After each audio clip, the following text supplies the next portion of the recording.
ನೀವೀಗ ಕೇಳಲಿದ್ದೀರಿ ಎಸ್.ಎಲ್. ಭೈರಪ್ಪ ಅವರ ದೂರ ಸರಿದರು ಕಾದಂಬರಿ.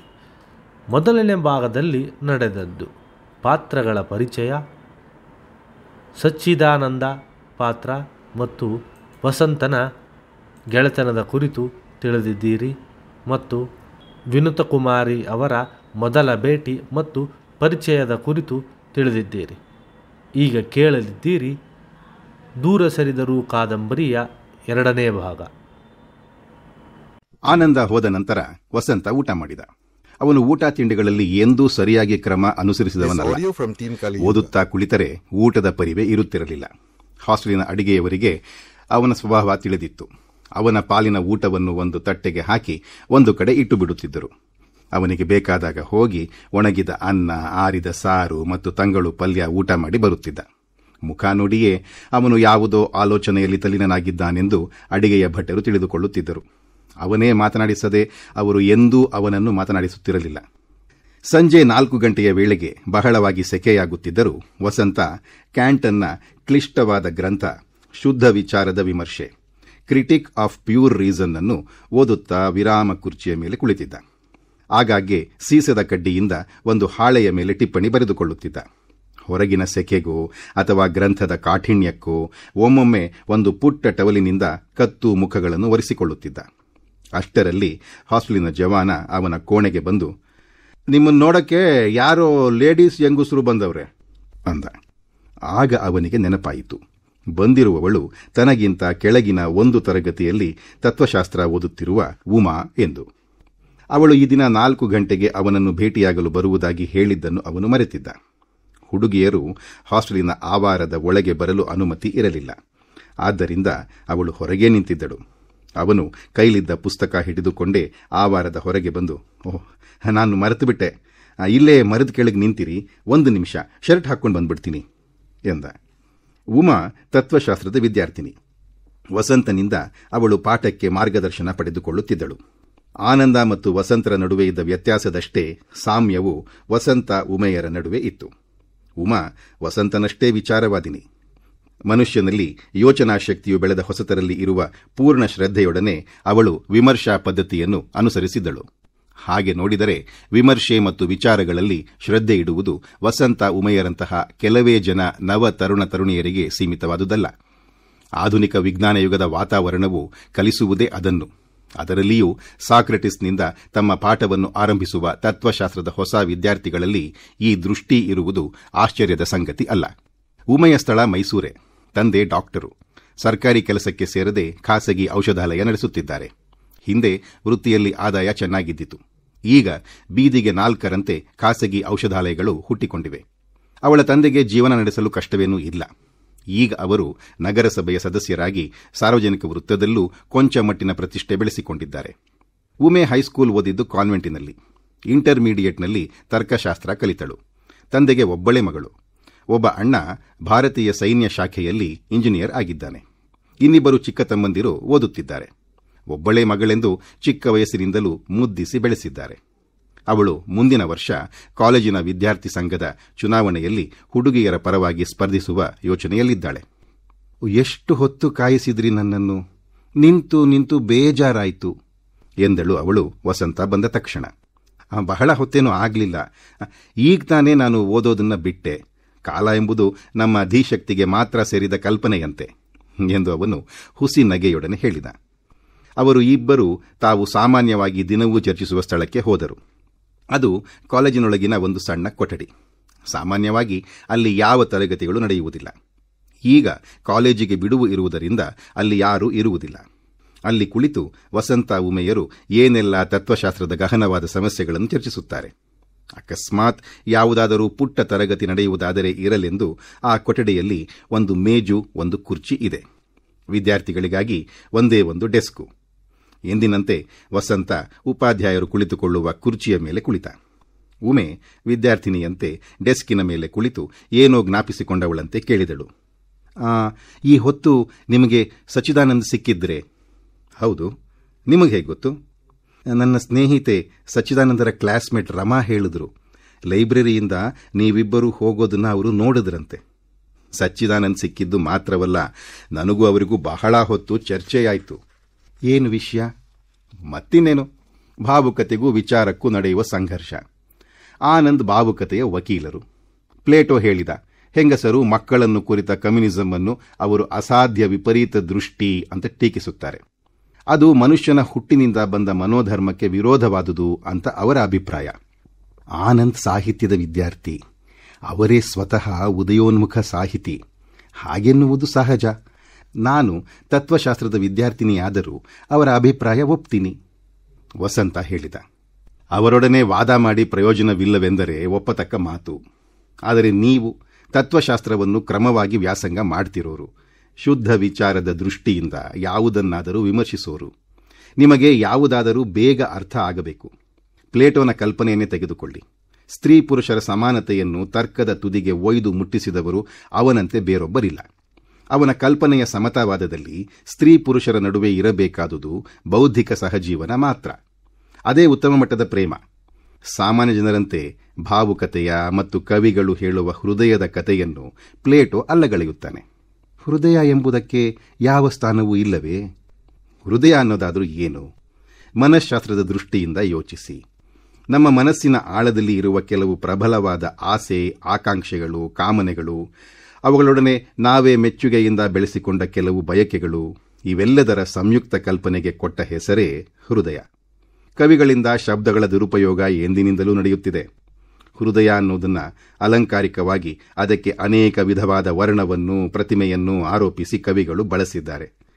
ಅವುಗಳಿಂದ ಪ್ರಭಾವಿತವಾದ ಜನಸಾಮಾನ್ಯವೆಲ್ಲವೂ ಅದನ್ನೇ ಸತ್ಯ, ಸತ್ಯಕ್ಕಿಂತ ಸತ್ಯ ಅಂತ ನಂಬುತ್ತೆ. ವಸಂತನ ಮಾತಿನಲ್ಲಿ ವಿಚಾರದ ವಿಶ್ಲೇಷಣೆ ಇತ್ತು. ಆದರೆ ಅದನ್ನು ತಕ್ಷಣ ನಂಬುವುದು ಉಮೆಗೆ ಸಾಧ್ಯವಾಗಲಿಲ್ಲ. ಅವನ ಮಾತನ್ನು ಕೇಳಿ ಅವಳ ಮನಸ್ಸಿಗೆ ಒಂದು ವಿಧವಾದ ಸೂಕ್ಷ್ಮ ಯಾತನೆಯೂ ಆಯಿತು, ನಂಬಿಕೆ ಕುಸಿಯುವಾಗ ಆಗುವಂತೆ. ಏಕೆ ಸುಮ್ಮನಾದ್ರಿ? ವಸಂತ ಕೇಳಿದ. ನೀವು ಹೇಳುವ ಅರ್ಥದಲ್ಲಿ ಸ್ತ್ರೀ ಪುರುಷರ ಪ್ರೇಮಕ್ಕೆ ಇರುವ ಬೆಲೆ ಏನು? ನಾನು ಹಿಂದೆ ಹೇಳಿದ್ದನ್ನೇ ಮತ್ತೊಮ್ಮೆ ಯೋಚಿಸಿ. ಉತ್ತರ ತಾನಾಗಿಯೇ ಹೊಳೆಯುತ್ತೆ. ಸ್ತ್ರೀ ಪುರುಷರ ಪ್ರೇಮ ಯಾವುದಕ್ಕಾಗಿ? ದಾಂಪತ್ಯಕ್ಕಾಗಿ ತಾನೆ. ಪರಸ್ಪರ ಬುದ್ಧಿಶಕ್ತಿಗಳ ಸಮಾವೇಶವಾಗದೆ, ವಿಚಾರಗಳ ಏಕೀಕರಣವಾಗದೇ ಇದ್ದರೆ ಅದೆಂತಹ ದಾಂಪತ್ಯ? ನಮ್ಮಲ್ಲಿ 100ಕ್ಕೆ 99 ಮೀರಿ ಇರುವ ದಾಂಪತ್ಯಗಳಲ್ಲಿ ಪರಸ್ಪರ ವಿಚಾರದ ಸಂಬಂಧವೇ ಇರಲ್ಲ. ಆದರೂ ಬಂಧನವಿರುತ್ತದೆ. ನಾನು ಈಗ ಹೇಳಿದ ಅರ್ಥದಲ್ಲಿ ಹೃದಯ ಬಂಧನದ ಭ್ರಮೆ ಬೇಡ. ವಿಚಾರದ ಸಾಹಚರ್ಯವಿದ್ದರೆ ಸಾಕು. ಅದೊಂದನ್ನೇ ನಿಜವಾದ ದಾಂಪತ್ಯವೆನ್ನಬೇಕು. ಅಷ್ಟರಲ್ಲಿ ಅವನನ್ನು ತಡೆದು ಉಮೆ ಒಂದು ಪ್ರಶ್ನೆ ಹಾಕಿದಳು. ವಿಚಾರದ ಸಾಹಚರ್ಯವೇ ಬೇಕಾದಲ್ಲಿ ಗಂಡು ಹೆಣ್ಣುಗಳ ನಡುವೆ ದಾಂಪತ್ಯವಾದರೂ ಏಕೆ? ಮಿತ್ರತ್ವವೇ ಸಾಕಲ್ಲ? ನಾನು ಹೇಳುವುದು ಅದನ್ನೇ. ಬೌದ್ಧಿಕ ಮೈತ್ರಿಯೊಂದೇ ಆದರ್ಶ ವಿವಾಹ. ಹಾಗಾದರೆ ವಿವಾಹವು ಗಂಡು ಹೆಣ್ಣುಗಳ ನಡುವೆಯೇ ಏಕಾಗಬೇಕು? ಕೇವಲ ಬೌದ್ಧಿಕ ಮೈತ್ರಿಯೇ ಸಾಕಾದಲ್ಲಿ ಬೇರೆ ಲಿಂಗಿಗಳು ಜೊತೆಗೂಡಿ ದಾಂಪತ್ಯ ಹೂಡುವುದೇ ಬೇಡ? ದಾಂಪತ್ಯ ಎಂಬ ಕಲ್ಪನೆಯನ್ನೇ ಕೆಳಗಿನಿಂದ ಉರುಳಿಸುತ್ತಿದೆಯಲ್ಲ ನಿಮ್ಮ ಅರ್ಥ ವಿವರಣೆ. ವಸಂತ ಒಂದು ಕ್ಷಣ ತೊಡಕಿನಲ್ಲಿ ಸಿಕ್ಕಂತೆ ಆದ. ಅಷ್ಟರಲ್ಲಿ ಅವನ ವಿಚಾರಶಕ್ತಿಯ ಮುಂದಿನ ನೋಟ ಕಂಡಿತು. ಅದಕ್ಕಾಗಿಯೇ ಪ್ಲೇಟೋ ಹೇಳಿದ್ದು, ಆದರ್ಶ ರಾಜ್ಯಕ್ಕೆ ಹೊಸ ಪ್ರಜೆಗಳ ಅವಶ್ಯಕತೆ ಇದ್ದಾಗ ಮಾತ್ರ ಸ್ತ್ರೀ ಪುರುಷರು ದಂಪತಿಗಳಂತೆ ಇರಬೇಕು. ಉಳಿದ ಕಾಲದಲ್ಲಿ ಅವರೆಲ್ಲರೂ ಸಮಾನ ಮಟ್ಟದ ಬೌದ್ಧಿಕ ಸಹಚಾರಿಗಳು ಎಂದು. ತುಂಬು ಎತ್ತರದ ದೃಷ್ಟಿಯಿಂದ ನೋಡಿದರೆ ದಾಂಪತ್ಯವೆಂಬುದು ಅವಿಚಾರಿತ ಕಲ್ಪನೆ. ವಸಂತನ ವಿಚಾರವನ್ನು ಒಪ್ಪದವರು ಸಹ ಅವನ ಮಾತಿನಲ್ಲಿ ಇರುತ್ತಿದ್ದ ಶ್ರದ್ಧೆಯನ್ನು ಗುರುತಿಸುತ್ತಿದ್ದರು. ಅವನು ಯಾವುದನ್ನೇ ಹೇಳಲಿ, ಅದನ್ನು ಮೊದಲು ತಾನು ಶ್ರದ್ಧೆಯಿಂದ ನಂಬುತ್ತಿದ್ದ. ಆದ್ದರಿಂದ ಕೇಳುವವರ ಮನಸ್ಸಿನ ಮೇಲೆ ಸ್ವಲ್ಪವಾದರೂ ಪರಿಣಾಮ ಉಂಟು ಮಾಡದೆ ಇರುತ್ತಿರಲಿಲ್ಲ. ಅವರಿಬ್ಬರು ಸಂಜೆ 6 ಗಂಟೆಯವರೆಗೂ ಚರ್ಚಿಸುತ್ತಿದ್ದರು. ಮನೆಗೆ ಹಿಂತಿರುಗುವಾಗ ವಸಂತ ಹೇಳಿದ ಮಾತುಗಳೇ ಉಮೆಯ ತಲೆಯಲ್ಲಿ ಸುತ್ತುವರಿಯುತ್ತಿದ್ದುವು. ಆ ದಿನ ಅವಳ ಮೆದುಳಿಗೆ ದಣಿವಾಗಿತ್ತು. ಬೆಂಕಿಗೆ ಸಿಲುಕಿದ ಸುಂದರವಾದ ಉದ್ಯಾನದಂತೆ ಆಗಿತ್ತು ಮನೋರಂಗ.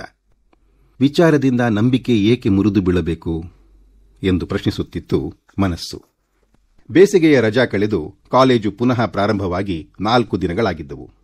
ಜ್ಯೇಷ್ಠ ಮಾಸದ ಜಡಿಮಳೆ 2 ದಿನದಿಂದಲೂ ಹಿಡಿದಿತ್ತು. ಆದರೂ ಮಧ್ಯೆ ಒಂದೊಂದು ಸಲ ಕೆಲವು ನಿಮಿಷ ಬಿಸಿಲು ಕಾಯುತ್ತಿತ್ತು. ಕಾಲೇಜಿನ ಸುತ್ತಮುತ್ತಲಿನ ಮರಬಳ್ಳಿಗಳು, ಹಿಂಭಾಗದ ಆಟದ ಬಯಲು, ಒಳಾಂಗಣದ ಹೂವಿನ ಗಿಡಗಳು ಎಲ್ಲವೂ ಬಿಳುಪು ಮಿಶ್ರಿತ ಹಸಿರು ಬಣ್ಣ ತಳೆದಿದ್ದವು. ಹೊಸ ವರ್ಷದ ಉತ್ಸಾಹದಿಂದ ವಿದ್ಯಾರ್ಥಿನಿಯರು ಬರೀ ಅತ್ತಿಂದಿತ್ತ ಇತ್ತಿಂದತ್ತ ತಿರುಗಾಡುತ್ತಿದ್ದರು. ಯಾರಿಗೂ ಪಾಠ ಪ್ರವಚನದ ಲಹರಿ ಬಂದಿರಲಿಲ್ಲ.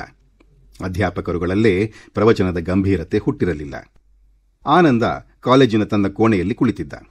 ಎಂದರೆ ಅವನಿಗೆ ಪ್ರತ್ಯೇಕ ಕೊಠಡಿ ಇತ್ತೆಂದಲ್ಲ, BA ತರಗತಿಯ ದೊಡ್ಡ ಹಾಲಿಗೆ ಹೊಂದಿಕೊಂಡು ಒಂದು ಪುಟ್ಟ ಕೋಣೆ ಇತ್ತು. ಏನಾದರೂ ಸಾಮಾನು ತುಂಬಲು ಕಟ್ಟಿಸಿದ್ದೆಂದು ತೋರುತ್ತದೆ. ಆದರೆ ಕಾಲೇಜಿನಲ್ಲಿ ಚಿಕ್ಕ ಪುಟ್ಟ ತರಗತಿಗಳು ಹೆಚ್ಚಾದ ಮೇಲೆ ಯಾರಾದರೂ ಅಧ್ಯಾಪಕರು ಬೇರೆ ಯಾವ ಕೋಣೆಯೂ ಸಿಕ್ಕದಿದ್ದಾಗ ಮನಸ್ಸಿಲ್ಲದ ಮನಸ್ಸಿನಿಂದ ಅದರಲ್ಲಿ ಪಾಠ ತೆಗೆದುಕೊಳ್ಳುತ್ತಾರೆ. ಅಲ್ಲಿ ಕುಳಿತು ಪ್ರವಚನ ನಡೆಸಲು ಅಧ್ಯಾಪಕರಿಗೂ ಇಷ್ಟವಿಲ್ಲ. ವಿದ್ಯಾರ್ಥಿಗಳಿಗಂತೂ ಮೊದಲೇ ಇಲ್ಲ.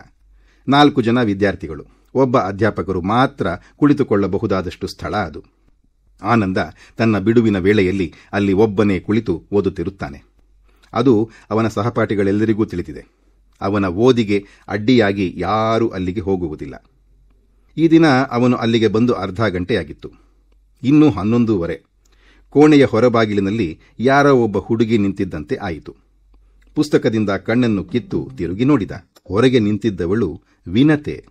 ಅವಳು ಸಂಕೋಚದಿಂದ ಕೇಳಿದಳು, ನಿಮ್ಮ ಓದಿಗೆ ತೊಂದರೆಯಾಯಿತು ಅಂತ ಕಾಣುತ್ತೆ, 1 ನಿಮಿಷ ಒಳಗೆ ಬನ್ನಿ, ಪರವಾಗಿಲ್ಲ ಎಂದು ಅವನು ಎದ್ದು ನಿಂತ. ಆದರೆ ಒಳಗೆ ಬಂದು ಕುಳಿತುಕೊಳ್ಳಲು ವಿನತೆ ಸಂಕೋಚಪಟ್ಟು ಅಲ್ಲಿಯೇ ನಿಂತಳು. ಆನಂದನೇ ಮತ್ತೊಮ್ಮೆ ಹೇಳಿದ ನಂತರ ಬಂದು ವಿದ್ಯಾರ್ಥಿಗಳಿಗಾಗಿ ಹಾಕಿದ್ದ ಡೆಸ್ಕಿನ ಮೇಲೆ ಕುಳಿತಳು. ಆನಂದ ಅಧ್ಯಾಪಕರು ಕುಳಿತುಕೊಳ್ಳುವ ಕುರ್ಚಿಯ ಮೇಲೆ ಕೂತಿದ್ದ. ನಿಮ್ಮ ಓದಿಗೆ ತೊಂದರೆ ಮಾಡಿದೆ ಅಂತ ಕಾಣುತ್ತೆ, ವಿನತೆ ಎಂದಳು. ಹಾಗೇನೂ ಇಲ್ಲ, ನೀವು ಶಿಷ್ಟಾಚಾರದ ಮಾತೇನು ಹೇಳಬೇಡಿ. ರಜೆಯಲ್ಲಿ ಏನೇನು ಓದಿದ್ರಿ? ಹೇಳುವಷ್ಟು ಏನು ಹೆಚ್ಚಿಗೆ ಓದಲಿಲ್ಲ, ಸ್ವಲ್ಪ ಸ್ವಲ್ಪ. ಫಿಲಾಸಫಿಯ ವಸಂತರಾಯರಿಂದ ತತ್ವಶಾಸ್ತ್ರ ಬಹಳ ವ್ಯಾಸಂಗ ಮಾಡುತ್ತಿದ್ದೀರಂತೆ. ನಿಮಗೆ ಯಾರು ವರದಿ ಹೇಳಿದ್ರು? ನಿಮ್ಮ ಕ್ಲಾಸ್ಮೇಟ್ ರಮಾ. ನೀವು ರಮಾಗೆ ರಜೆಯಲ್ಲಿ ತುಂಬ ಸಲ ಲೈಬ್ರರಿಲಿ ಸಿಕ್ಕಿದ್ರಂತೆ. ನೀವು ಸಾಹಿತ್ಯದ ವಿದ್ಯಾರ್ಥಿ. ಅಷ್ಟೊಂದು ಫಿಲಾಸಫಿ ಓದಿ ಎಲ್ಲಿ ಹಾಳಾಗ್ತೀರೋ ಅಂತ ರಮಾಗೆ ಯೋಚನೆ ಆಗಿದೆ ಅಂತ ನನಗನ್ಸುತ್ತೆ ಎಂದು ವಿನತೆ ನಕ್ಕಳು. ಆದರೆ ಅವಳ ನಗುವಿನಲ್ಲಿ ವ್ಯಂಗ್ಯವಾಗಲಿ ಮಾರ್ಮಿಕ ಒಳ ಅರ್ಥವಾಗಲಿ ಇರಲಿಲ್ಲ. ಮುಂದುವರಿದು ಹೇಳಿದಳು, ರಜೆಯಲ್ಲಿ ನಿಮ್ಮನ್ನು ಭೇಟಿಯಾಗಬೇಕು ಅಂತ ನಾನು 2-3 ಸಲ ಪ್ರಯತ್ನ ಪಟ್ಟೆ, ಸಾಧ್ಯ ಆಗಲಿಲ್ಲ. ಅವಳು ಕೊನೆಯಲ್ಲಿ ಹೇಳಿದ ಮಾತು ಕೇಳಿ ಆನಂದನಿಗೆ ಅಪ್ರಸನ್ನತೆ ಉಂಟಾಯಿತು. ಆದರೆ ಏನೂ ಮಾತನಾಡಲಿಲ್ಲ. ನಿಧಾನವಾಗಿ ತಲೆ ಎತ್ತಿ ಅವಳ ಮುಖ ನೋಡಿ ಸುಮ್ಮನಾದ. ಅವನ ನೋಟದಿಂದ ಕಸಿವಿಸಿಯಾಗಿ ವಿನತೆ ಹೇಳಿದಳು, ನಿಮ್ಮ ಜೊತೆ ಈಗ ಹೇಗೆ ಮಾತಾಡಬೇಕು ತಿಳಿಯುತ್ತಿಲ್ಲ. ಆದರೆ ಈಗ ನಾನು ಇಲ್ಲಿಗೆ ಬಂದ ಕಾರಣ ನೇರವಾಗಿ ಹೇಳಿಬಿಡ್ತೀನಿ. ನಾನು ನಿಮ್ಮ ಕ್ಷಮೆ ಕೇಳಬೇಕಾಗಿದೆ. ನನ್ನಿಂದ ನಿಮಗೆ ಅಪಮಾನವಾಗಿದೆ. ಆನಂದ ಈಗಲೂ ಮಾತನಾಡಲಿಲ್ಲ. ಪ್ರಶ್ನಾರ್ಥಕ ಭಾವದಿಂದ ಮತ್ತೊಮ್ಮೆ ಅವಳ ಮುಖ ನೋಡಿದ. ಅವಳು ತಲೆ ತಗ್ಗಿಸಿದಳು. ಮುಂದೆ ಹೇಗೆ ಮಾತನಾಡಬೇಕೆಂಬುದು ಅವಳಿಗೆ ತೊಡಕಾಯಿತು. 2 ನಿಮಿಷದಲ್ಲಿ ಚೇತರಿಸಿಕೊಂಡು ತಲೆ ತಗ್ಗಿಸಿಯೇ, ಆವತ್ತು ನನ್ನ ತಮ್ಮ ಹೊರಗು ಬಂದು ನಿಮ್ಮ ಕೈಲಿ ಹಸ್ತಪ್ರತಿ ಕೊಟ್ಟಾಗ ನಾನು ಬಾಗಿಲ ಹತ್ತಿರದ ಕೋಣೆಯಲ್ಲೇ ಇದ್ದೆ. ಅವನು ನಿಮಗೆ ಹೇಳಿದ ಮಾತು ಕಿವಿಯ ಮೇಲೆ ಹೊಡೆದ ಹಾಗೆ ಕೇಳಿಸುತ್ತಿತ್ತು. ಹೆಂಗಸರು ಎಷ್ಟಾದರೂ ನಿಸ್ಸಹಾಯಕರು. ನೀವು ಸ್ವತಃ ಬರಹಗಾರರು. ನಾನು ಬಾಯಿ ಬಿಟ್ಟು ಹೇಳಲಾರೆ. ಆದರೂ ನೀವು ವಿಷಯ ಸರಿಯಾಗಿ ತಿಳಿದುಕೊಳ್ಳಬಲ್ಲಿರಿ ಅಂತ ನನಗೆ ಗೊತ್ತಿದೆ. ಆನಂದನ ಮನಸ್ಸು ಊಹೆಯಲ್ಲಿ ತೊಡಗಿತು. ಅವನಿಗೆ ವಿನತೆಯ ತಾಯಿಯನ್ನು ಮೊದಲ ಸಲ ನೋಡಿದಾಗಲೇ ಆಕೆಯ ಅಧಿಕಾರ ಆ ಸಂಸಾರದಲ್ಲಿ ವಜ್ರ ಮುಷ್ಟಿಯಂತೆ ಇದೆ ಎಂದು ತೋರಿತ್ತು. ಮುಂದಿನ ಯಾವ ವಿವರವನ್ನು ಬಿಡಿಬಿಡಿಯಾಗಿ ಕಲ್ಪಿಸಿಕೊಳ್ಳುವ ಅಥವಾ ಮಾತನಾಡುವ ಅಗತ್ಯವಿರಲಿಲ್ಲ. ಆದ್ದರಿಂದ ಹೇಳಿದ, ಹೋಗ್ಲಿ ಬಿಡಿ, ಅದಕ್ಕಾಗಿ ನೀವು ಮನಸ್ಸಿಗೆ ಏನೂ ಹಚ್ಚಿಕೊಂಡು ಕೊರಗಬೇಡಿ. ಆಮೇಲೆ ನನಗೆ ಹಾಗೆಯೇ ತೋರ್ತು, ಇದನ್ನು ಓದೋಕೆ ನಮ್ಮಕ್ಕನಿಗೆ ಬಿಡುವಿಲ್ಲವಂತೆ ಅಂತ ನನ್ನ ತಮ್ಮ ನಿಮ್ಮ ಕೈಲಿ ಹೇಳಿದ. ಆದರೆ ವಾಸ್ತವವಾಗಿಯೂ ನಾನು ನಿಮ್ಮ ಬರವಣಿಗೆಯಲ್ಲಿ ಒಂದಕ್ಷರವನ್ನು ಬಿಡದೆ ಓದಿದ್ದೆ. ಬಹಳ ಮೆಚ್ಚುಗೆ ಹೇಳೋಕ್ಕೆ ಗುರುತು ಹಾಕ್ಕೊಂಡಿದ್ದೆ. ಈಗಲೂ ನನಗೆ ಅದರಲ್ಲಿ ಪ್ರತಿಯೊಂದು ಸಾಲು ನೆನಪಿನಲ್ಲಿದೆ. ನಿಮಗೆ ಈಗ ಟೈಮ್ ಇದ್ರೆ ಹೇಳ್ತೀನಿ, ಕೇಳಿ. ವಿನತೆ ಅವನ ಬರಹವನ್ನು ತುಂಬಾ ಮೆಚ್ಚಿದ್ದಳು. ನೀವು ಬರೆದದ್ದು ವಿಮರ್ಶೆ ಮಾಡೋದು ಅಂದರೆ ಗಾಬರಿ ಆಗುತ್ತೆ. ಇಷ್ಟಕ್ಕೂ ನಾನು ಓದಿರೋದಾದರೂ ಏನು?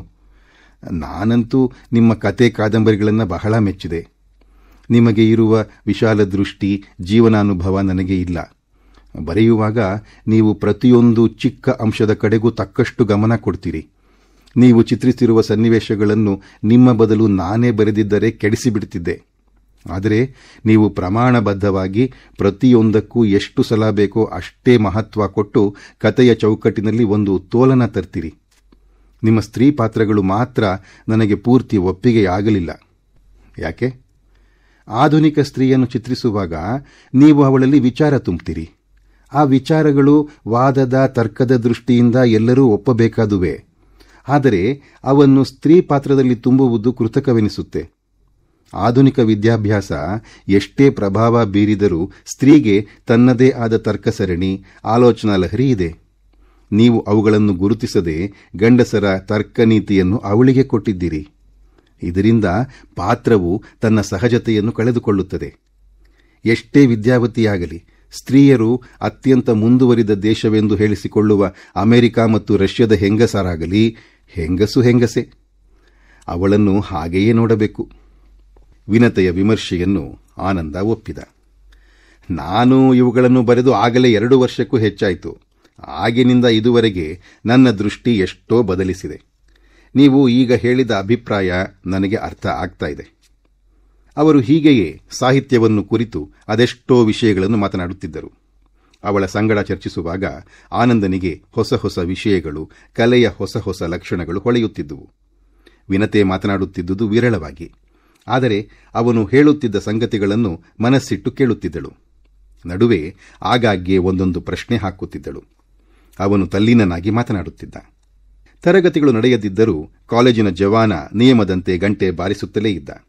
2 ಹೊಡೆದಾಗ ವಿನತೆ ಮನೆಗೆ ಹೊರಟಳು. ಹೊರಡುವಾಗ, ಶಿಷ್ಟಾಚಾರಕ್ಕೆ ಹೇಳುವುದಕ್ಕಿಂತಲೂ ಹೆಚ್ಚಾಗಿ ನಮ್ಮ ಪರಿಚಯ ಬೆಳೆದಿದೆ ಅಂತ ನನಗೆ ಅನಿಸುತ್ತೆ. ಆದರೂ ನಾನು ಹೇಳ್ತೀನಿ, ನಿಮ್ಮ ವೇಳೆ ಅಮೂಲ್ಯವಾದದ್ದು. ಅದರಲ್ಲಿ ನನಗೆ ಕಿಂಚಿತ್ ಭಾಗವಾದರೂ ಕೊಡಿ. ನಿಮ್ಮ ಪರಿಚಯವಾದ ಮೇಲೆ ಸಾಹಿತ್ಯದಲ್ಲಿ ನನ್ನ ದಾರಿ ನನಗೆ ಗೋಚರಿಸುತ್ತಿರುವ ಹಾಗೆ ಕಾಣ್ತಿದೆ ಎಂದಳು. ಆನಂದ ಏನೂ ಮಾತನಾಡಲಿಲ್ಲ. ಅವಳು ಹೇಳಿದ್ದು ತನ್ನ ಯೋಗ್ಯತೆಗೆ ಬಹಳ ಹೆಚ್ಚಾದ ಮೆಚ್ಚುಗೆ ಎಂಬ ಭಾವನೆಯಿಂದ ಅವನಿಗೆ ಬಹಳ ಸಂಕೋಚವೆನಿಸಿತು. ವಿನತೆ ಹೋದ ಅರ್ಧ ಗಂಟೆಯ ನಂತರ ಅಲ್ಲಿಗೆ ರಮಾ ಬಂದಳು. ಅವಳು ವಿನತೆಯಂತೆ ಸಂಕೋಚದಿಂದ ಹೊರಗೆ ನಿಲ್ಲದೆ ನೇರವಾಗಿ ಒಳಗೆ ಬಂದು ಡೆಸ್ಕಿನ ಮೇಲೆ ಕುಳಿತಳು. ರಮಾ ಆನಂದನ ತರಗತಿಯಲ್ಲೇ ಆಂಗ್ಲ ಸಾಹಿತ್ಯದ ಆನರ್ಸ್ ಓದುತ್ತಿರುವ ಹುಡುಗಿ. ಅವಳ ಬುದ್ಧಿಶಕ್ತಿ ಬಹಳ ಚುರುಕಾದುದು. ಅದಕ್ಕೆ ತಕ್ಕಂತೆ ಕುಳಿತು ಒಂದೇ ಸಮನಾಗಿ ಓದಿದರೆ ಮುಂದೆ ದೊಡ್ಡ ವಿದುಷಿಯಾಗುವುದರಲ್ಲಿ ಯಾರಿಗೂ ಸಂಶಯವಿಲ್ಲ. ಆದರೆ ಅವಳಿಗೆ ಸತತವಾಗಿ ಓದುವುದರಲ್ಲಿ ಆಸಕ್ತಿ ಇಲ್ಲ. ಒಂದು ಭಾವಲಹರಿಯ ಹುಡುಗಿ. ಒಂದು ದಿನ ಕುಳಿತು ಇಡೀ ರಾತ್ರಿ ಓದುತ್ತಾಳೆ. ಇಲ್ಲದಿದ್ದರೆ ಪುಸ್ತಕವನ್ನೇ ಮುಟ್ಟುವುದಿಲ್ಲ. ಕಾಲೇಜಿನ ಎಲ್ಲ ವಿದ್ಯಾರ್ಥಿನಿಯರಿಗೂ ಅವಳು ಯಾರೆಂದು ತಿಳಿದಿದೆ. ಅಂತಹ ರೂಪವತಿ. ಮೈ ಬಣ್ಣ, ಗಾತ್ರ, ಎತ್ತರ, ಮುಖದ ಆಕಾರ, ಕಣ್ಣು, ಮೂಗು ಎಲ್ಲದರಲ್ಲೂ ಶುದ್ಧ ಆರ್ಯಳೆಂದು ಹೇಳುವಂತಹ ರೂಪ. ತಲೆಗೂದಲು ನೀಳವಾಗಿ ಸೊಂಪಾಗಿ ಹರವಿ ಬೆಳೆದಿದೆ. ಆದರೆ ಅಲಂಕರಿಸಿಕೊಳ್ಳುವುದರಲ್ಲಿ ಅವಳಿಗೆ ಸ್ವಲ್ಪವೂ ಆಸಕ್ತಿಯಿಲ್ಲ. ಉಡಿಗೆ ತೊಡಿಗೆ, ನಡೆ ನುಡಿ ಎಲ್ಲದರಲ್ಲೂ ತೀರಾ ಸರಳತೆ ಅವಳ ವೈಶಿಷ್ಟ್ಯ. ತನಗಿರುವ ರೂಪದ ಅರಿವೇ ಅವಳಿಗೆ ಇಲ್ಲ. ವಯಸ್ಸು 20 ಆಗಿದ್ದರೂ ಬಾಲ್ಯದ ಸರಳತೆಯನ್ನು ಕಳೆದುಕೊಂಡಿಲ್ಲ. ಆದರೆ ವಯಸ್ಸಿಗೆ ತಕ್ಕ ಗಂಭೀರ ನಡೆನುಡಿಗಳು ಬಂದಿವೆ. ಕಾಲೇಜಿನಲ್ಲಿ ತುಂಬಾ ಬುದ್ಧಿವಂತನಾಗಿ ವ್ಯಾಸಂಗ ಮಾಡುವ ವಿದ್ಯಾರ್ಥಿಯನ್ನು ಮೆಚ್ಚುವ ಗೆಳೆಯರಿರುವಂತೆಯೇ ಮತ್ಸರದಿಂದ ನೋಡುವ, ಆದರೆ ಮಿತ್ರರಂತೆ ಹೊರನಡವಳಿಕೆಯಲ್ಲಿ ವರ್ತಿಸುವ ಸ್ಪರ್ಧಿಗಳೂ ಇರುತ್ತಾರೆ. ರಮಾ ಆನಂದನನ್ನು ಸದಾ ಮೆಚ್ಚುಗೆಯಿಂದ ನೋಡಿದ್ದಳು. ಮತ್ಸರವು ಅವಳು ಹೋದ ದಾರಿಯಲ್ಲೇ ಇಲ್ಲ. ಇಂಟರ್ಮೀಡಿಯೇಟ್ನಲ್ಲಿ ಓದುತ್ತಿರುವಾಗ ಅವಳಿಗೆ ಒಂದು ವಿದ್ಯಾರ್ಥಿ ವೇತನ ಬರುತ್ತಿತ್ತು. ಅವಳ ತರಗತಿಯಲ್ಲೇ ಕಡು ಬಡವೆಯಾದ ಬೇರೊಬ್ಬ ಹುಡುಗಿ ಇದ್ದಳು. ಸ್ಕಾಲರ್ಶಿಪ್ ಇರೋದು ಬಡ ವಿದ್ಯಾರ್ಥಿಗಳಿಗೆ ಮಾತ್ರ ಎಂದು ಯೋಚಿಸಿ ರಮಾ ತನಗೆ ಬಂದ ವೇತನದ ಹಣವನ್ನು ಆ ಹುಡುಗಿಗೆ ಕೊಟ್ಟುಬಿಟ್ಟಿದ್ದಳು. ಆದರೆ ಆ ವಿಷಯವನ್ನು ಯಾರಿಗೂ ಹೇಳಿರಲಿಲ್ಲ. ರಮಾ ಒಳಗೆ ಬಂದು ಕುಳಿತವಳೆ ಕೇಳಿದಳು, ಎಲ್ಲಿಗೆ ಬಂತು ನಿಮ್ಮ ತತ್ವಶಾಸ್ತ್ರದ ವ್ಯಾಸಂಗ? ನಮ್ಮ ತರಗತಿಯ ಓದನ್ನು ಬಿಟ್ಟು ನನ್ನ ತತ್ವಶಾಸ್ತ್ರದ ವ್ಯಾಸಂಗವನ್ನೇ ಸದಾ ಯೋಚಿಸುತ್ತೀರಲ್ಲ, ಅದೇನು ಅದರ ಬಗ್ಗೆ ಅಷ್ಟೊಂದು ಕುತೂಹಲ? ರಮಾ ಇಂಗ್ಲಿಷ್ನಲ್ಲಿ ಹೇಳಿದಳು. ನನಗೆ ಫಿಲಾಸಫಿ ಅಂದರೆ ಆಗೋಲ್ಲ. ಮನುಷ್ಯನಲ್ಲಿರುವ ಸುಖ ಸಂತೋಷ ಹಾಳು ಮಾಡೋದು ಫಿಲಾಸಫಿಯೇ. ನೀವು ತಿರುವುಮುರು ಹೇಳ್ತಿದ್ದೀರಿ. ಫಿಲಾಸಫಿಯ ವ್ಯಾಸಂಗ ಆರಂಭವಾಗುವುದೇ ಮನುಷ್ಯನ ಸುಖ ಸಂತೋಷ ಹಾಳಾದ ಮೇಲೆ. ಆದ್ದರಿಂದ ಅದು ಸುಖ ಸಂತೋಷ ಹಾಳು ಮಾಡೋದಾದ್ರೂ ಹೇಗೆ? ಅಂದರೆ ನಿಮಗೆ ಯಾವ ಸುಖ ಸಂತೋಷ ಹಾಳಾಗಿದೆ? ಆನಂದ ಅವಳ ಮಾತಿನ ತೊಡಕಿನಲ್ಲಿ ಸಿಕ್ಕಿಬಿದ್ದರೂ ಉತ್ತರವಿತ್ತ. ಇರುವ ಸಂತೋಷವನ್ನು ಕಳೆದುಕೊಳ್ಳದೆ ಉಳಿಸಿಕೊಳ್ಳುವುದಕ್ಕೂ ಫಿಲಾಸಫಿ ಬೇಕು. ಹಾಗೆಯೇ ಹಾಳಾದ ಮೇಲೂ ಬೇಕು. ನಾನು ಓದ್ತಾ ಇರೋದು ಮೊದಲನೆಯ ಕಾರಣಕ್ಕೆ. ನಿಮ್ಮ ಕೈಲಿ ವಾದ ಮಾಡೋದು ಕಷ್ಟ. ನನಗೆ ವಾದ ಅಂದರೆ ಆಗೋದೂ ಇಲ್ಲ. ಈಗಲೇ ಹೇಳಿದ್ದೀನಿ, ನನಗೆ ಫಿಲಾಸಫಿ ಕಂಡ್ರೆ ಆಗೋಲ್ಲ. ನೀವು ಅದನ್ನೇ ಹೆಚ್ಚಾಗಿ ಓದಿದ್ರೆ ಮುಂದೆ ನಿಮ್ಮನ್ನು ಕಂಡ್ರೂ ಆಗದೆ ಹೋದೀತು. ಕೊಂಚ ದಿನದಲ್ಲೇ ಈ ನಿಮ್ಮ ಆಂಟಿ ಫಿಲಾಸಫಿಯನ್ನ ನಾನು ಬದಲು ಮಾಡ್ತೀನಿ, ಸುಮ್ಮನಿರಿ. ಪ್ರಾರಂಭದ ತಮಾಷೆಯ ಮಾತುಗಳಾದ ನಂತರ ತಾನು ಅಲ್ಲಿಗೆ ಬಂದಿದ್ದ ವಿಷಯಕ್ಕೆ ಬಂದಳು. ಅವಳು ಕಾಲೇಜಿನ ಚರ್ಚಾ ಮಂಡಳಿಯ ಸದಸ್ಯಳು. ಇನ್ನು 8 ದಿನಕ್ಕೆ ಒಂದು ಚರ್ಚಾಕೂಟ ಏರ್ಪಡಿಸಿದ್ದಾರೆ. ಅದರಲ್ಲಿ ಸೇರಿಕೊಳ್ಳಬೇಕೆಂದು ಆನಂದನನ್ನು ಕೇಳಲು ಬಂದಿದ್ದಾಳೆ. ಚರ್ಚೆಯ ವಿಷಯ ಸಮಾನತೆ ಮತ್ತು ದಾಂಪತ್ಯ, ಎರಡೂ ಪರಸ್ಪರ ವಿರೋಧಿ ಭಾವಗಳು ಎಂದು. ಅದೇ ವರ್ಷ ಕಾಲೇಜಿಗೆ ಹೊಸದಾಗಿ ಬಂದಿದ್ದ ಸಮಾಜ ವಿಜ್ಞಾನದ ಪ್ರೊಫೆಸರ್ ಡಾ ನರೋತ್ತಮ್ ರವರು ಉದ್ಘಾಟನಾ ಸಮಾರಂಭದ ಅಧ್ಯಕ್ಷತೆ ವಹಿಸಿ ಭಾಷಣ ಮಾಡಲು ಒಪ್ಪಿದ್ದಾರೆ. ನೀವು ವಿಷಯದ ಪರ ಮಾತಾಡಬೇಕು. ಅದೇನು? ನಿಮ್ಮ ಗುರುಗಳು ವಸಂತರಾಯರು ವಿಷಯದ ವಿರೋಧಿಯಾಗಿ ಸ್ತ್ರೀ ಪುರುಷರ ಸಮಾನತೆಯ ಧ್ವಜವನ್ನ ದಾಂಪತ್ಯ ಜೀವನದಲ್ಲೂ ಎತ್ತಿ ಹಿಡಿತಾರಂತೆ. ಅವರನ್ನು ಅನುಮೋದಿಸಿ ಅವರ ಶಿಷ್ಯೆ, ಅದೇ ಫಿಲಾಸಫಿಯ ಉಮಾದೇವಿ ಮಾತಾಡ್ತಾರೆ. ಅವರಲ್ಲದೆ ಇನ್ನೂ 2 ವಿಷಯದ ವಿರೋಧಿಯಾಗಿ ಇದ್ದಾರೆ. ನೀವು ಪರವಾಗಿ ಮಾತಾಡಬೇಕು, ವಿರೋಧ ಪೀಠದ ನಾಯಕರು ಆಗಬೇಕು. ನೀವು? ನಾನು ಯಾವುದನ್ನು ಯೋಚಿಸಿಲ್ಲ. ನಾನು ಸೇರಿಕೊಳ್ಳೋದಂತೂ ಖಂಡಿತ. ರಮಾ ಚರ್ಚಾಕೂಟದಲ್ಲಿ, ಅದರಲ್ಲೂ ಆಂಗ್ಲ ಭಾಷೆಯ ಚರ್ಚಾಕೂಟದಲ್ಲಿ ತಪ್ಪದೇ ಭಾಗವಹಿಸುತ್ತಿದ್ದಳು. ಅವಳು ಉತ್ತಮ ವಾಗ್ಮಿ. ಕಳೆದ ವರ್ಷ ಅಂತರ್ ಕಾಲೇಜುಗಳ ಚರ್ಚಾ ಸ್ಪರ್ಧೆಯಲ್ಲಿ ಭಾಗವಹಿಸಿ ಬಹುಮಾನ ಪಡೆದಿದ್ದಳು. ತಾನು ಬಂದಿದ್ದ ಮುಖ್ಯ ವಿಷಯ ಮಾತನಾಡಿ ಆದ ನಂತರ ಇದ್ದಕ್ಕಿದ್ದ ಹಾಗೆಯೇ ಕೇಳಿದಳು, ಆನಂದ್, ಓದಿ ಆದಮೇಲೆ ಏನು ಮಾಡ್ತೀರಿ? ಎಲ್ಲರೂ ಏನು ಮಾಡ್ತಾರೋ ಅದನ್ನೇ ನಾನು ಮಾಡ್ತೀನಿ. ನಾನು ನಂಬಲ್ಲ, ನೀವು ಎಲ್ಲರಂತೆ ಅಲ್ಲ. ಇದೇನು ಇವತ್ತು ನೀವು ಹೀಗೆ ಕೇಳ್ತಾ ಇದ್ದೀರಿ? ಏನೋ ಕೇಳಬೇಕು ಅಂತ ಅನ್ನಿಸ್ತು, ಕೇಳಿದೆ. ಏನಾದರೂ ತಪ್ಪಾಯ್ತೆ? ತಪ್ಪೇನೂ ಇಲ್ಲ. ಸ್ನೇಹಿತರಲ್ಲದೆ ಇದನ್ನು ಮತ್ತೆ ಯಾರು ಕೇಳಬೇಕು? ಓದಿಯಾದ ಮೇಲೆ ಎಂದಿನಂತೆ ಹೊಟ್ಟೆಪಾಡಿಗೆ ಒಂದು ಕೆಲಸ ಹಿಡಿತೀನಿ. ಯಾವುದಾದರೂ ಉತ್ತಮವಾದ ಕಾಲೇಜಿನಲ್ಲಿ ಅಧ್ಯಾಪಕನಾಗುವುದು ಬಿಟ್ಟು ಬೇರೆ ಯಾವ ಕೆಲಸವೂ, ಅದೆಷ್ಟೇ ಸಂಬಳ, ಅಧಿಕಾರ, ದೌಲತ್ತುಗಳಿದ್ದರೂ ನನಗೆ ಬೇಡ. ಉಳಿದ ಜೀವನವನ್ನ ಓದೋದರಲ್ಲಿ, ಬರೆಯೋದರಲ್ಲಿ ಕಳಿಬೇಕು ಅನ್ನೋದೊಂದೇ ಆಸೆ. ರಮಾ ಅವನ ಮಾತನ್ನು ಗಂಭೀರವಾಗಿ ಅರ್ಥ ಮಾಡಿಕೊಳ್ಳುತ್ತಿರುವಂತೆ ಕಂಡಳು. ಆನಂದ ಕೇಳಿದ, ಮುಂದೆ ನೀವೇನು ಮಾಡಬೇಕು ಅಂತಿದ್ದೀರಿ? ಅವನ ಪ್ರಶ್ನೆಯಿಂದ ಅವಳ ಮುಖದಲ್ಲಿ ಶೂನ್ಯ ಭಾವವು ಗೋಚರಿಸಿತು. ಏನು ಮಾಡ್ತೀನೋ ನನಗೆ ಗೊತ್ತಿಲ್ಲ. ಯಾಕೆ ಹೀಗಂತೀರಿ? ಗೊತ್ತಿಲ್ಲದಕ್ಕೆ. ನೀವು ಭವಿಷ್ಯವನ್ನು ಗುರುತಿಸಿಕೊಂಡಿದ್ದೀರಿ. ನಿಮಗೆ ಅದು ಕಾಣುತ್ತಲೂ ಇದೆ. ಆ ಬಗ್ಗೆ ನೀವು ಯೋಚಿಸುತ್ತೀರಿ. ನಾನು ಎಂದೂ ಅದನ್ನು ಗಂಭೀರವಾಗಿ ಯೋಚಿಸಿಲ್ಲ. ನೀವೇ ನನಗೊಂದು ಸಲಹೆ ಕೊಡಿ ನೋಡೋಣ. ನನ್ನ ಮಾತನ್ನು ಖಂಡಿತವಾಗಿಯೂ ಕೇಳ್ತೀರಾ? ಹುಸಿ ನಗುತ್ತಾ ಆನಂದ ಕೇಳಿದ. ಕೇಳ್ತೀನಿ ಎಂದು ರಮಾ ಹೇಳಿದ ನಂತರ, ಮದುವೆ ಮಾಡಿಕೊಂಡು ಸುಖವಾಗಿ ಗೃಹಿಣಿಯಾಗಿರಿ ಎಂದ. ರಮಾ ಸುಮ್ಮನಾದಳು. ಅವಳಿಗೆ ಅರಿವಿಲ್ಲದೆಯೇ ಅವಳ ತಲೆಯು ಕೊಂಚ ತಗ್ಗಿತು. ಯಾವುದೋ ಗಂಭೀರ ಆಲೋಚನೆ ಮನಸ್ಸನ್ನು ಮುಸುಕಿದಂತೆ ಅವಳ ಕಣ್ಣು ಹೇಳುತ್ತಿದ್ದುವು. ಯಾಕೆ ಸುಮ್ಮನಾದ್ರಿ ರಮಾದೇವಿ? ದಾಂಪತ್ಯ ವಿರೋಧಿ ತತ್ವಕ್ಕೆ ನೀವು ಒಬ್ಬ ನಿಷ್ಠಾವಂತ ಅನುಮೋದಕರೇ? ಮತ್ತೆ ಒಂದು ನಿಮಿಷ ಮೌನವಾಗಿದ್ದು, ಅಷ್ಟರಲ್ಲಿ ತನ್ನಲ್ಲಿ ತಾನು ಚೇತರಿಸಿಕೊಂಡು ಮುಖದಲ್ಲಿ ನಗೆ ತಂದುಕೊಳ್ಳುತ್ತಾ ರಮಾ ಹೇಳಿದಳು, ಮದುವೆ ಅಂದರೆ ಸಾಮಾನ್ಯವೇ? ವರನನ್ನು ಹುಡುಕಿ ಸಕಲ ಉಪಚಾರಗಳನ್ನು ಮಾಡಿ ಒಂದು ದೊಡ್ಡ ಯಾಗ ಮಾಡಿದಷ್ಟೇ ಪ್ರಯಾಸ ಪಡಬೇಕು. ಅದನ್ನೆಲ್ಲ ಮಾಡೋರಾದರೂ ಯಾರು? ಯಾರು? ನಿಮ್ಮ ತಂದೆ ತಾಯಿ. ರಮಾ ತಕ್ಷಣ ಸುಮ್ಮನಾದಳು. ಯಾವುದೋ ಭಾವನಾ ವೇಗವು ಅವಳ ಸಾಮಾನ್ಯ ಮನಸ್ಥಿತಿಯನ್ನು ಹೊಡೆದೆಬ್ಬಿಸಿಕೊಂಡು ಹೋಗುತ್ತಿತ್ತು. ಅವಳ ಕಣ್ಣು ವರ್ತಮಾನಕ್ಕಿಂತಲೂ ಬಹಳ ಹಿಂದಿನ, ಪ್ರತ್ಯಕ್ಷವಾಗಿ ಉಪಸ್ಥಿತವಿಲ್ಲದ ಗತಕಾಲವನ್ನು ಸುತ್ತಿ ಬರುತ್ತಿರುವಂತೆ ಕಾಣುತ್ತಿದ್ದುವು. ಇದ್ದಕ್ಕಿದ್ದಂತೆಯೇ ಕೋಪ ತುಂಬಿದ ಧ್ವನಿಯಲ್ಲಿ ಕೇಳಿದಳು, ಆನಂದ್, ನಿಮ್ಮ ಓದು, ಬುದ್ಧಿಶಕ್ತಿ, ಬರವಣಿಗೆಯ ಶಕ್ತಿ, ಸರಳತೆ ಎಲ್ಲವುಗಳ ಬಗೆಗೂ ನನಗೆ ಮೆಚ್ಚುಗೆ ಇದೆ. ಆದರೆ ನಿಮ್ಮಲ್ಲಿ ನಾನು ಮೆಚ್ಚದೇ ಇರುವ ಒಂದು ಗುಣ ಇದೆ. ನೀವು ಅಹಂಕಾರಿಗಳು.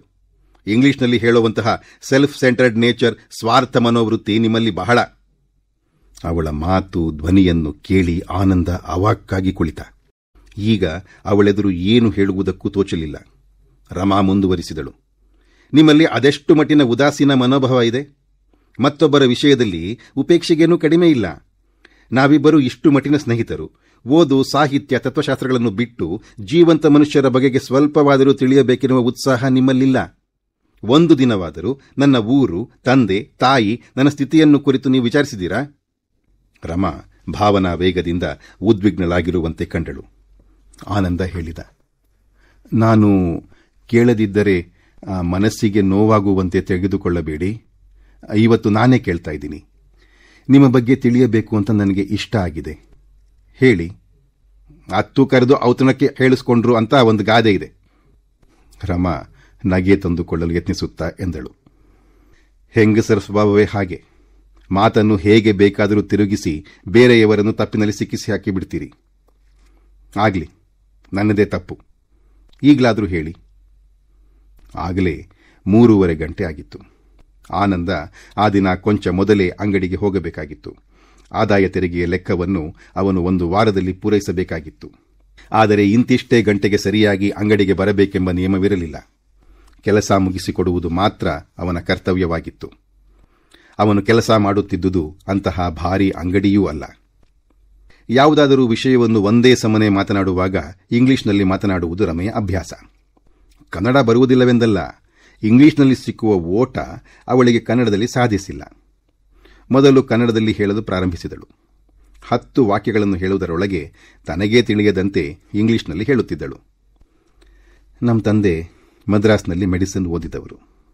ಮಡಿಕೇರಿಯಲ್ಲಿ ಡಾಕ್ಟರ್ ಆಗಿ ಸರ್ಕಾರಿ ಆಸ್ಪತ್ರೆ ಸೇರಿದರು. ಆಸ್ಪತ್ರೆಯ ಮುಖ್ಯಾಧಿಕಾರಿಗೂ ನಮ್ಮ ತಂದೆಗೂ ಬಹಳ ವಿಶ್ವಾಸ. ಆಗಿನ್ನೂ ಮದುವೆ ಆಗಿರಲಿಲ್ಲ. ಚಿಕ್ಕ ವಯಸ್ಸು, ಎತ್ತರವಾದ ಮೈಕಟ್ಟಿನ ಲಕ್ಷಣವಾದ ವ್ಯಕ್ತಿತ್ವ. ಆಸ್ಪತ್ರೆಯ ಮುಖ್ಯಾಧಿಕಾರಿ ಕೊಡಗರು.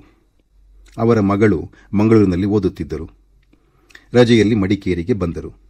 ಇವರಿಗೂ ಅವರಿಗೂ ಪರಿಚಯವಾಯಿತು. ಪರಿಚಯ ಬೆಳೆದ ಮೇಲೆ ಅವರಿಬ್ಬರೂ ಮದುವೆಯಾಗೋದಕ್ಕೆ ತೀರ್ಮಾನಿಸಿಕೊಂಡರು. ವಿಷಯ ಆಸ್ಪತ್ರೆಯ ಮುಖ್ಯಾಧಿಕಾರಿಗೆ ಆಕೆಯ ತಂದೆಗೆ ತಿಳಿಯಿತು. ಆಗಿನ್ನೂ ಜಾತಿ ಭೇದದ ಕಟ್ಟು ಬಹಳವಾಗಿತ್ತು. ಇವರ ಮೇಲೆ ಮಡಿಕೇರಿಯ ಕೊಡಗರೆಲ್ಲ ಕ್ರುದ್ಧರಾದರು. ನಮ್ಮ ತಂದೆ ಜಾತಿಯಲ್ಲಿ ಬ್ರಾಹ್ಮಣರು. ತಂದೆ ತಾಯಿ ಯಾರೂ ಇರಲಿಲ್ಲ. ಮದ್ರಾಸಿನಲ್ಲಿ ಓದಿದವರು. ಪಾಶ್ಚಾತ್ಯ ಸಂಸ್ಕೃತಿಯ ಗಾಳಿಯೂ ಚೆನ್ನಾಗಿ ಅವರ ಮೇಲೆ ಬೀಸಿತ್ತು. ಅವರು ಆನಿ ಬೆಸೆಂಟರ ಅನುಯಾಯಿಗಳು. ಅವರಿಗೆ ಕೊಡಗು ಬೇಸರವೆನಿಸಿತು. ಹುಡುಗಿಯನ್ನು ತಂದೆ ತಾಯಿಗಳು ಬಲವಂತವಾಗಿ ಪುನಃ ಮಂಗಳೂರಿಗೆ ಕಳುಹಿಸಿದರು. ಇವರು ಕೆಲಸ ಮಾಡುತ್ತಿದ್ದ ಆಸ್ಪತ್ರೆಯ ಮುಖ್ಯಾಧಿಕಾರಿ ಇವರನ್ನು ಮಾತನಾಡಿಸುವುದನ್ನೇ ಬಿಟ್ಟರು. ಅವರಾಗಿ ಕೆಲಸ ಬಿಡು ಅಂತ ಹೇಳುವ ಮೊದಲೇ ಇವರೇ ರಾಜೀನಾಮೆ ಕೊಟ್ಟು ಮದರಾಸಿಗೆ ಹೊರಟು ಬಂದರು. ಯಾರೋ ಸ್ನೇಹಿತರ ಸಹಾಯದಿಂದ ಊಟಿಗೆ ಹೋಗಿ ಒಂದು ಖಾಸಗಿ ಚಿಕಿತ್ಸಾಲಯ ಪ್ರಾರಂಭಿಸಿದರು. 6-8 ತಿಂಗಳಿಗೆ ಅವರ ವೃತ್ತಿ ಚೆನ್ನಾಗಿ ಬೆಳೆಯಿತು. ಒಂದು ದಿನ ಇವರು ಚಿಕಿತ್ಸಾಲಯದಲ್ಲಿ ರೋಗಿಗಳ ಪರೀಕ್ಷೆ ಮಾಡುತ್ತಿದ್ದರಂತೆ. ಹೊರಗಿನಿಂದ ನೋಡಿದರೆ ಕ್ಷಯರೋಗಿಯಂತೆ ಕಾಣುತ್ತಿದ್ದ ಒಬ್ಬ ಹೆಂಗಸು ಒಳಗೆ ಬಂದಳಂತೆ. ಆಕೆ ಹತ್ತಿರ ಬಂದಾಗ ಕೇಳಿದರು, ನೀನು ಇಲ್ಲಿಗೆ ಹೇಗೆ ಬಂದೆ?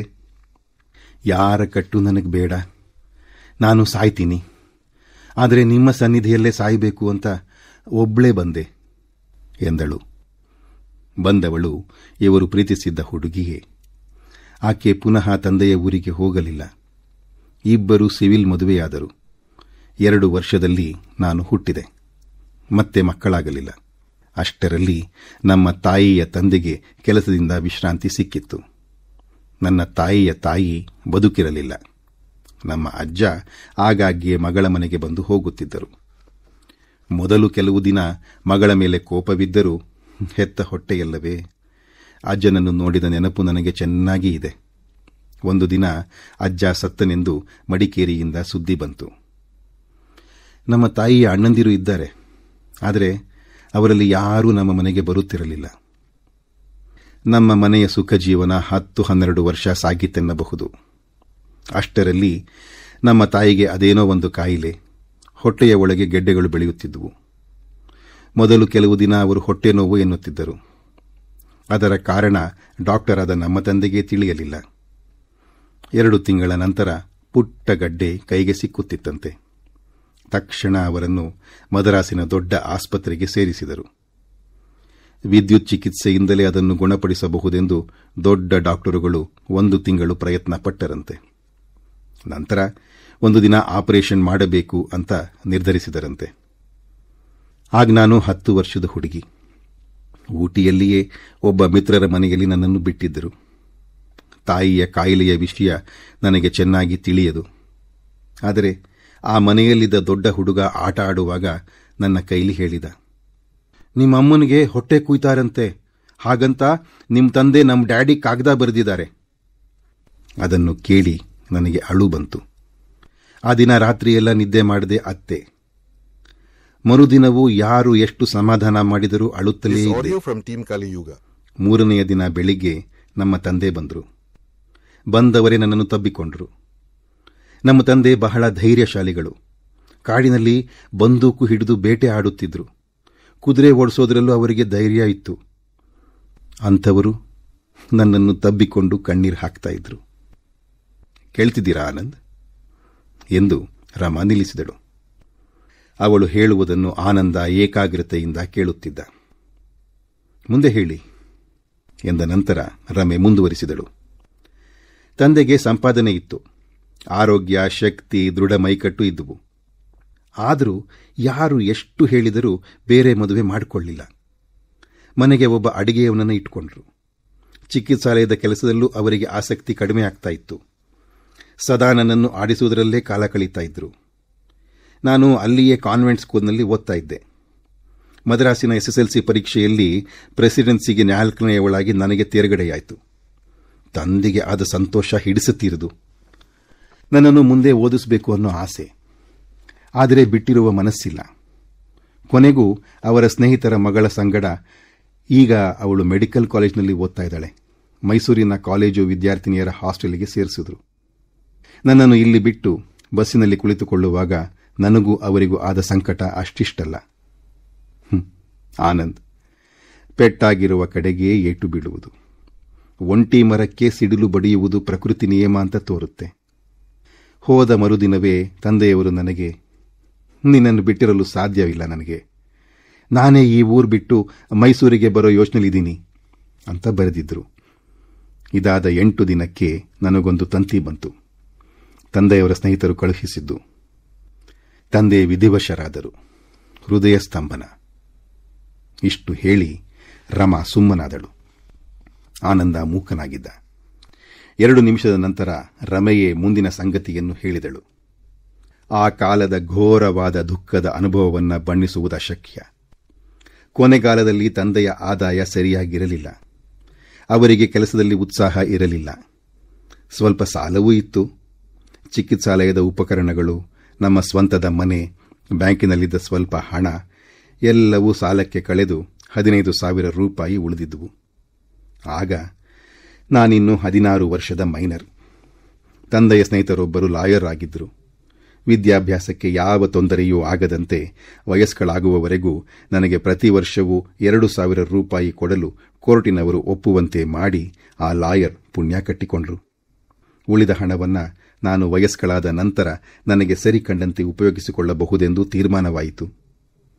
ಆ ವರ್ಷ ನನಗೆ ಜೂನಿಯರ್ ಇಂಟರ್ನಿಂದ ಕಾಲೇಜಿನವರು ಪಾಸು ಕೊಟ್ಟರು.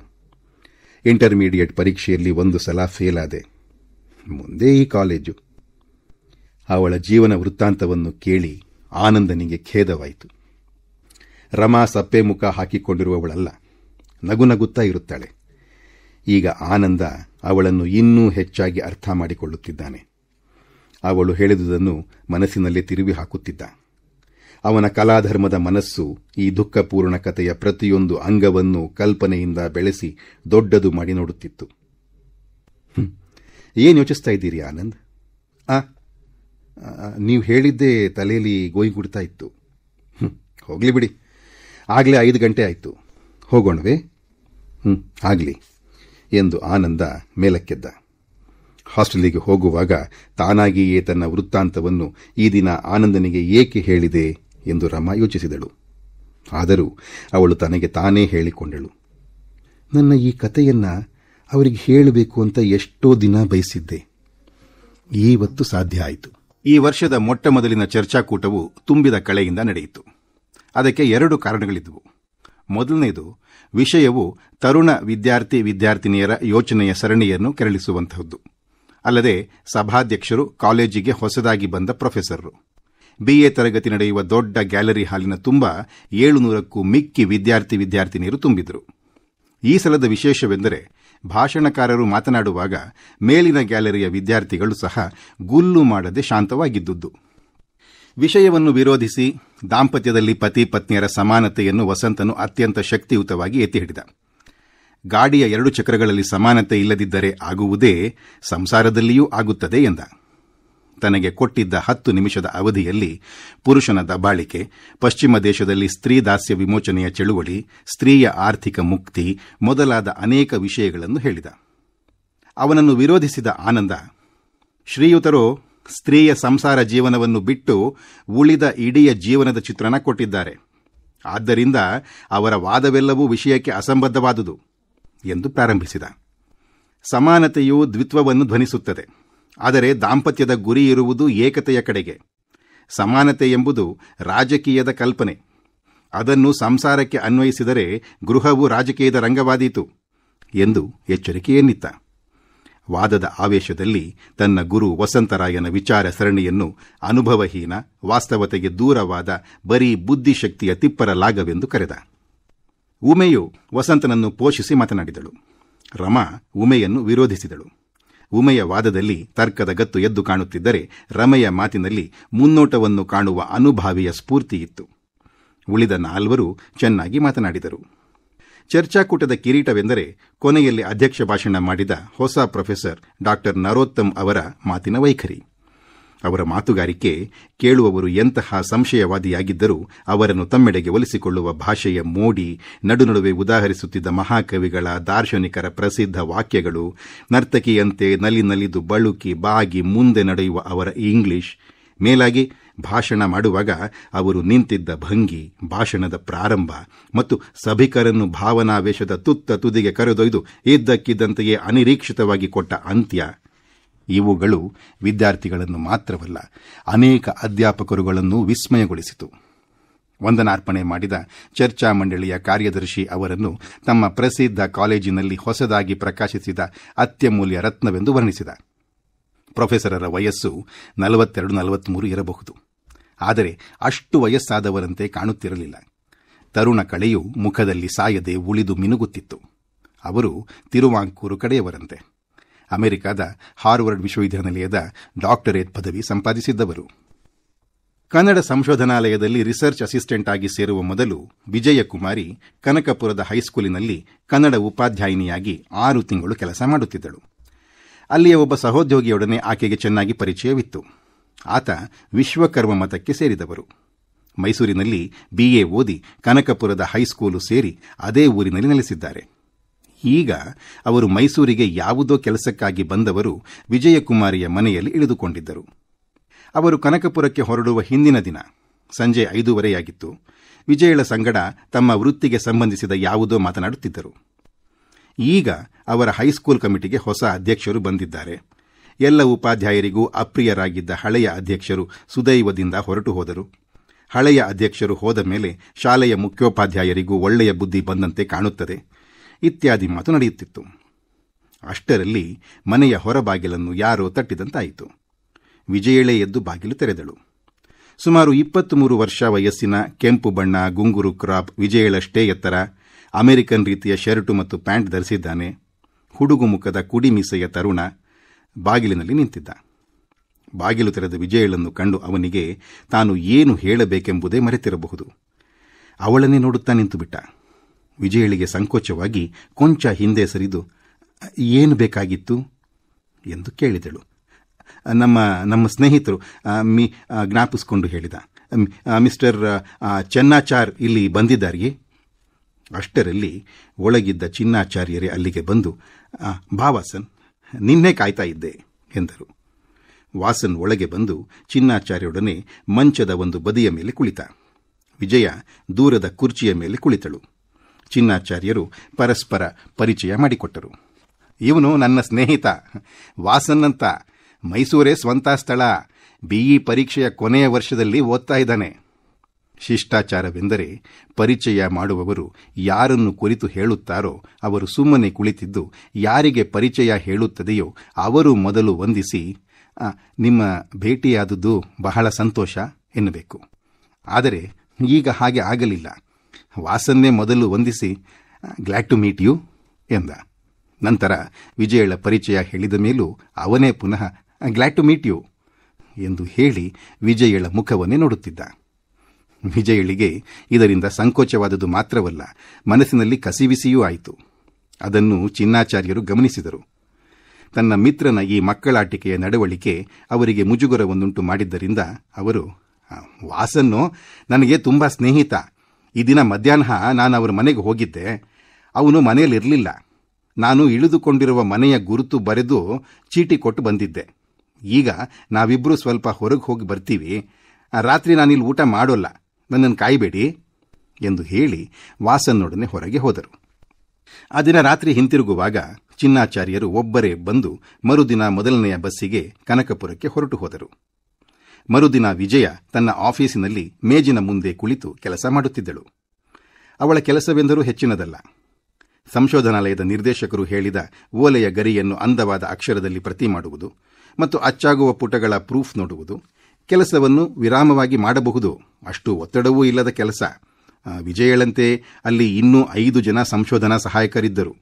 ಪ್ರತಿಯೊಬ್ಬರಿಗೂ ಪುಸ್ತಕದ ಬೀರುಗಳನ್ನು ಜೋಡಿಸಿ ಮಾಡಿದ ಒಂದೊಂದು ಪುಟ್ಟ ಕೋಣೆ, ಮೇಜು, ಕುರ್ಚಿಗಳು.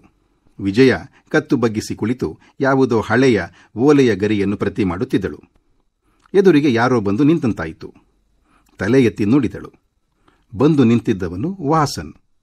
ನಿನ್ನೆ ಸಂಜೆ ಅವರ ಮನೆಗೆ ಬಂದಿದ್ದ ತರುಣ. ಅವನನ್ನು ನೋಡಿ ಅವಳಿಗೆ ಪುನಃ ಕಸಿವಿಸಿಯಾಯಿತು. ಈಗ ಬೆಲೆ ಬಾಳುವ ಉಣ್ಣೆಯ ಉಡುಪು ಧರಿಸಿ ಟೈಕಟ್ಟಿದ್ದ. ಗಮಗಮಿಸುವ ಎಣ್ಣೆ ಹಾಕಿ ತಲೆಯನ್ನು ವಿಶೇಷ ಎಚ್ಚರಿಕೆಯಿಂದ ಬಾಚಿದ್ದ. ಹಿಂದಿನ ಇಡೀ ರಾತ್ರಿ ನಿದ್ರೆಯಿಲ್ಲವೆಂಬಂತೆ ಅವನ ಕಣ್ಣು ಕೆಂಪು ಬಣ್ಣಕ್ಕೆ ತಿರುಗಿ ಬಾತುಕೊಂಡಿದ್ದವು. ಅವಳು ಹೇಳದೆಯೇ ಅವನೇ ಎದುರಿಗಿದ್ದ ಕುರ್ಚಿಯ ಮೇಲೆ ಕುಳಿತು, ಮಿಸ್ ವಿಜಯ್ ಕುಮಾರಿ, ನಾನು ನಿಮ್ಮ ಕೈಲಿ ವೈಯಕ್ತಿಕವಾಗಿ ಒಂದು ಮಾತಾಡಬೇಕು ಎಂದ. ಈತ ಏನು ಹೇಳಲು ಬಂದಿದ್ದಾನೋ ಎಂದು ಶಂಕೆಯಾದರೂ ಶಿಷ್ಟಾಚಾರಕ್ಕೋಸ್ಕರ, ಅದೇನು, ಅಗತ್ಯವಾಗಿ ಹೇಳಿ ಎಂದಳು. ಅವನು ಒಂದು ಕ್ಷಣ ಅನುಮಾನಿಸಿದ. ನಂತರ ತನ್ನ ವಾಕ್ಶಕ್ತಿಯನ್ನು ರೂಢಿಸಿಕೊಂಡು ನೇರವಾಗಿ ಇಂಗ್ಲಿಷ್ನಲ್ಲಿ ಹೇಳಿದ, ನಾನು ನಿಮ್ಮನ್ನ ಮದುವೆ ಆಗಬೇಕು. ನಾನು ನಿಮ್ಮನ್ನ ಪ್ರೀತಿಸ್ತಿದ್ದೀನಿ.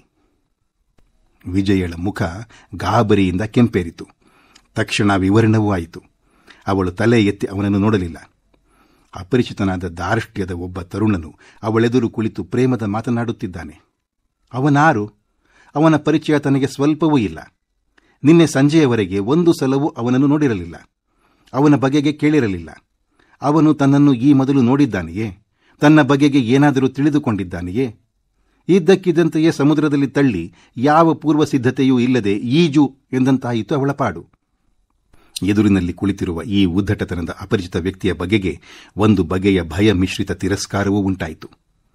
ಅವಳು ತನ್ನಲ್ಲಿಯೇ ಬಹು ಪ್ರಯಾಸದಿಂದ ಚೇತರಿಸಿಕೊಂಡು, ಮಿಸ್ಟರ್, ನಿಮ್ಮ ಹೆಸರು ಮರೆತು ಹೋಗಿದೆ. ಇದು ಆಫೀಸು ಅಂತ ನಿಮಗೆ ನೆನಪಿರಲಿ ಎಂದಳು. ಅವನು ತಕ್ಷಣ ಉತ್ತರವಿತ್ತ, ಆ ಆಫೀಸಿನ ಗಂಟೆ ಮುಗಿದ ತಕ್ಷಣ ದಾರಿಯಲ್ಲಿ ನಿಮಗೆ ಸಿಕ್ಕಲೇ? ನೀವು ಮರ್ಯಾದೆ ಬಿಟ್ಟಾಗ ಕಾಣುತ್ತೆ. ದಯವಿಟ್ಟು ಇಲ್ಲಿಂದ ಹೊರಟು ಹೋಗಿ. ಪ್ರೇಮಿಗೆ ಮಾನ, ಮರ್ಯಾದೆ, ಭಯ, ದೂಷಣೆ, ಜನನಿಂದೆ ಯಾವುದರ ಹೆದರಿಕೆಯೂ ಇಲ್ಲ. ಉತ್ತರವನ್ನು ಸಿದ್ಧಪಡಿಸಿಕೊಂಡಿದ್ದಂತೆ ಯಾವುದೋ ದೊಡ್ಡ ಕವಿಯ ವಾಕ್ಯವನ್ನೇ ಅವನು ಹೇಳಿದ. ಆಮೇಲೆ, ನೀವು ನಾಳೆ ನನಗೆ ಉತ್ತರ ಹೇಳಿ. ನೀವು ಒಪ್ಪದಿದ್ದರೆ ನಾನು ಮಾತ್ರ ಉಳಿಯೋಲ್ಲ ಎಂದು ಹೇಳಿ ಅವನು ಅವಳ ಮುಖವನ್ನೇ ದಿಟ್ಟಿಸುತ್ತಾ ಕುಳಿತ. 2 ನಿಮಿಷ ಹಾಗೆಯೇ ನೋಡುತ್ತಿದ್ದು, ನಾನು ನಾಳೆ ಬರ್ತೀನಿ ಎಂದು ಹೇಳಿ ಅಲ್ಲಿಗೆ ಬಂದಷ್ಟೇ ಅನಿರೀಕ್ಷಿತವಾಗಿ ಅಲ್ಲಿಂದ ಹೊರಟು ಹೋದ. ಅವಳಿಗೆ ಅವನೊಬ್ಬ ಹುಚ್ಚನಿದ್ದರೂ ಇರಬಹುದು ಎನಿಸಿತು. ಆದರೆ ಅವನ ವೇಷಭೂಷಣಗಳನ್ನು ನೋಡಿದರೆ ಹಾಗೆ ಕಾಣುತ್ತಿರಲಿಲ್ಲ. ನಿನ್ನೆಯ ದಿನ ಅವನು ಅವರ ಮನೆಗೆ ಬಂದಿದ್ದಾಗ ಏಕೋ ಬಹಳ ಅರಿವುಗೆಟ್ಟವನಂತೆ ವರ್ತಿಸಿದ್ದ. ಸಭ್ಯತೆಯ ಎಲ್ಲೆಯನ್ನು ಮರೆತು ಅವಳನ್ನು ಒಂದೇ ಸಮನೆ ನೋಡುತ್ತಿದ್ದ. ಅವನು ನಿಜವಾಗಿಯೂ ಹುಚ್ಚನೇ ಅಥವಾ ತನ್ನನ್ನು ನೋಡಿ ಹುಚ್ಚನಾಗಿದ್ದಾನೆಯೇ? ಅವಳು ಪುಸ್ತಕಗಳನ್ನು ತುಂಬಿದ್ದ ದೊಡ್ಡ ಕಪಾಟಿನ ಗಾಜಿನಲ್ಲಿ ಅಸ್ಪಷ್ಟವಾಗಿ ಕಾಣುವ ತನ್ನ ಪ್ರತಿಬಿಂಬವನ್ನು ನೋಡಿಕೊಂಡಳು. ತಾನು ರೂಪವತಿ ಎಂಬುದರಲ್ಲಿ ಸಂಶಯವಿರಲಿಲ್ಲ. ತೆಳುವಾದ ಮೈಕಟ್ಟು, ಎತ್ತರವಾದ ನಿಲುವು ಮತ್ತು ತನ್ನ ಅಲಂಕಾರಕ್ಕೆ ಪ್ರಜ್ಞಾಪೂರ್ವಕವಾಗಿ ಕೊಡುತ್ತಿದ್ದ ಗಮನಗಳಿಂದ 4 ಜನರ ಮಧ್ಯದಲ್ಲಿಯೂ ಗುರುತಿಸಲ್ಪಡುವಂತಿದ್ದಳು. ತನ್ನ ವಿದ್ಯಾರ್ಥಿ ಜೀವನದಲ್ಲಿಯೂ ತನ್ನಿಂದ ಇತರ ಅನೇಕ ವಿದ್ಯಾರ್ಥಿಗಳ ಗಮನವು ಚಂಚಲವಾಗಿದ್ದುದು ನಿಜ. ತನ್ನ ಅಸ್ಪಷ್ಟ ಪ್ರತಿಬಿಂಬವನ್ನು ನೋಡುತ್ತಲೇ ಅವಳು ಒಮ್ಮೆ ಪೂರ್ತಿಯಾಗಿ ಬೆವರಿದಳು. ಅದು ಭಯ, ನಿರೀಕ್ಷೆ, ಬಯಕೆ, ದಮನ ಮತ್ತು ವಿಸ್ಮಯಗಳು ಸಮ್ಮಿಶ್ರವಾಗಿ ಒಟ್ಟಿಗೆ ಪ್ರವಹಿಸಿ ಅವಳನ್ನು ದಿಗ್ಮೂಢಲನ್ನಾಗಿಸುವ ಅನುಭವ. ಆ ದಿನ ಬರೆಯುವುದು ಅವಳಿಂದ ಸಾಧ್ಯವಾಗಲಿಲ್ಲ. ಮೈ ಸ್ವಾಸ್ಥ್ಯವಿಲ್ಲವೆಂಬಂತೆ ಭಾಸವಾಯಿತು. ಜ್ವರ ಬರುವ ಮುನ್ನ ಕಾಣುವಂತೆ ಆಲಸಿಕೆ ಕಾಣಿಸಿತು. ಯೋಚಿಸಿ ಯೋಚಿಸಿ 4 ಗಂಟೆಯ ಸುಮಾರಿಗೆ ಅವಳು ತೀರ್ಮಾನಕ್ಕೆ ಬಂದಳು. ಇದುವರೆಗೂ ದೂರ ಸರಿದರೂ ಕಾದಂಬರಿಯ 2ನೇ ಭಾಗ ಕೇಳಿದಿರಿ. ಮುಂದಿನ ಭಾಗಗಳಿಗಾಗಿ ನಮ್ಮ ಚಾನಲನ್ನು ದಯವಿಟ್ಟು ಸಬ್ಸ್ಕ್ರೈಬ್ ಮಾಡಿ. ಈ ವಿಡಿಯೋ ಇಷ್ಟ ಆದಲ್ಲಿ ದಯವಿಟ್ಟು ಲೈಕ್, ಶೇರ್ ಮಾಡೋದನ್ನು ಮರಿಬೇಡಿ. ಇನ್ನು ಈ ಪುಸ್ತಕವನ್ನು ಕೊಂಡು ಓದ ಬಯಸಿದರೆ ಲಿಂಕ್ ಡಿಸ್ಕ್ರಿಪ್ಷನ್ ಬಾಕ್ಸ್ನಲ್ಲಿದೆ.